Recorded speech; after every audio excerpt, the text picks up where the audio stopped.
नमस्कार। आदर्श शिक्षण संस्थान की ऑनलाइन क्लासेस में आपका हार्दिक स्वागत एवं अभिनंदन। आज हम पाठ 7 पौधों को जानिए का भाग 4 पढ़ने जा रहे हैं, जिसमें हम पौधे के एक और भाग के बारे में पढ़ेंगे जो है पुष्प।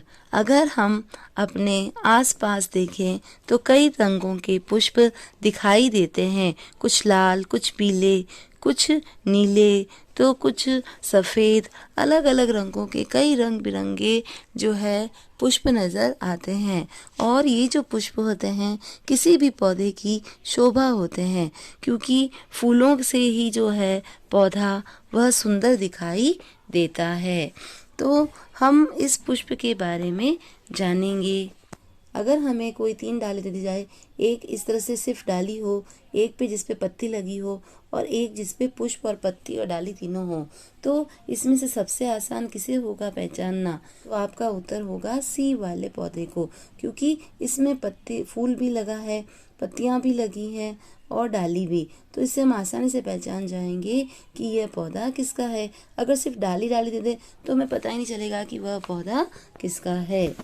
अब हमारे आसपास जो पौधे हैं और उस पे जो पुष्प लगते हैं, उस पुष्प में अगर आपसे पूछा जाए कि बताइए किसी भी फूल के कितने भाग होते हैं, तो आप सिर्फ कह देंगे कि एक फूल की जो बाहर क्या होती है, ये हरी हरी संरचना दिखाई देती है, उसका नाम नहीं बता पाएंगे। सिर्फ कहेंगे पंखुड़ी पंखुड़ी होती है ना।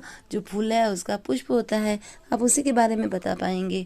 लेकिन यह जो हरी संरचना होती है इसको हम बाह्य दल कहते हैं, जो कली में भी होती है और पुष्प में भी होती है। और ये जो इस तरह से गुलाबी गुलाबी जो पत्तियां निकली हैं उनको पंखुड़ियां या दलपुंज कहते हैं। प्रत्येक पौधे में दलपुंज पाए जाते हैं। जैसे इसमें कितने दलपुंज हैं? 1 2 3 4 5 5 है। दलपुंज की संख्या कितनी है? 5 है। और अगर पत्तियों की संख्या गिनेंगे तो एक एक पत्ती को गिनेंगे तो जो संख्या होगी उसको हम लिख लेंगे। इसका रंग कैसा हो जाएगा? पंखुड़ियों का गुलाबी हो जाएगा। यहाँ बाह्यदल का जो रंग है वो कैसा है? हरा है। किन्हीं किन्हीं पौधों में यह बाह्यदल की संख्या ज़्यादा भी हो सकती है, किसी में कम भी हो सकती है।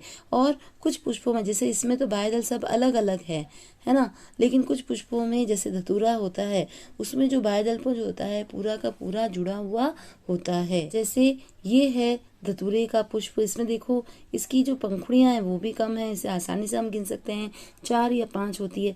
और ये जो है इसका बाह्यदल, ये देखो पूरी तरह से क्या होता है? जुड़ा हुआ रहता है। और इसकी पत्तियां भी एक दूसरे से जुड़ी हुई रहती है। अब पुष्प के ये तो हो गए बाहर वाले भाग जिसे हम आसानी से देख सकते हैं, लेकिन पुष्प के अंदर, इसके अंदर भी इसके कुछ भाग होते हैं जिसे हम देख नहीं सकते। तो पुष्प के आंतरिक भागों को स्पष्ट रूप से देखने के लिए बाह्य दल व पंखुड़ियों को क्या करना पड़ता है? हटाना पड़ता है। और इसको हटाकर जब हम इसकी अनुप्रस्थ काटेंगे तो हमको इसके विभिन्न प्रकार के भाग दिखाई देते हैं। पुष्प जो है ये जब इसकी अनुप्रस्थ काटेंगे, पत्तियां हटा देंगे हम, तो इस तरह से दिखाई देता है। यहाँ से हमने क्या किया? पत्तियों को हटा दिया और बाह्यदल को खोल दिया।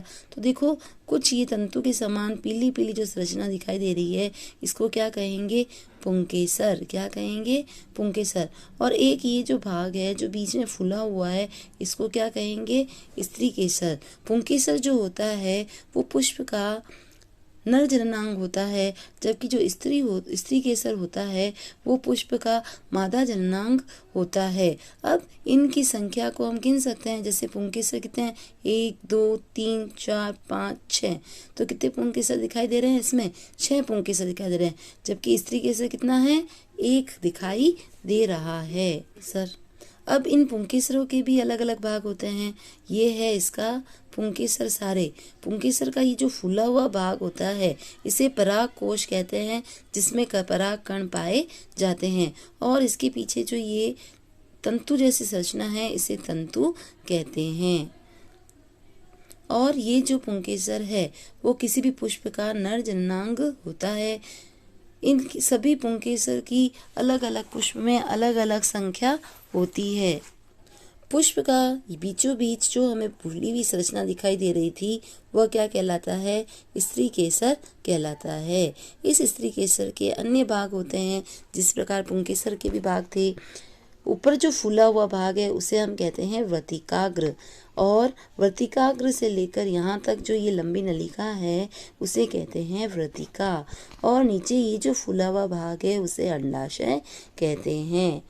ठीक है, वर्तिकाग्र, वर्तिका और अंडाशय। अगर आपसे पूछा जाए स्त्री केसर के भाग कौन कौन से होते हैं तो आप लिखेंगे वर्तिकाग्र, वर्तिका और अंडाशय। ये अब एक पुष्प के अंडाशय की संरचना का अध्ययन करें।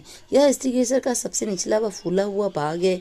इसकी आंतरिक संरचना के अध्ययन के लिए इसे काटना पड़ता है। किसी भी अंडाशय को जब हमें उसकी अंदर की काट देखनी होती है तो जिस तरह से यह टेबल पे रख दिया गया है उसे टेबल पर अच्छी तरह से रखकर ब्लेड से हमें इसका अनुप्रस्थ या अनुदैर्ध्य काट लेना चाहिए।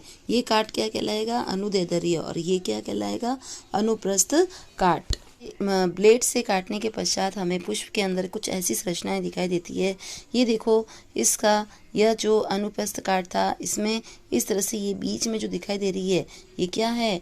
बीजांड। अनुदैर्ध्य काट थी, इसमें इस तरह से बीज हमको इसमें व्यवस्थित हुए दिखते हैं। तो दोनों की ये अनुप्रस्थ और अनुदैर्ध्य काट है, और इसको क्या कहते हैं?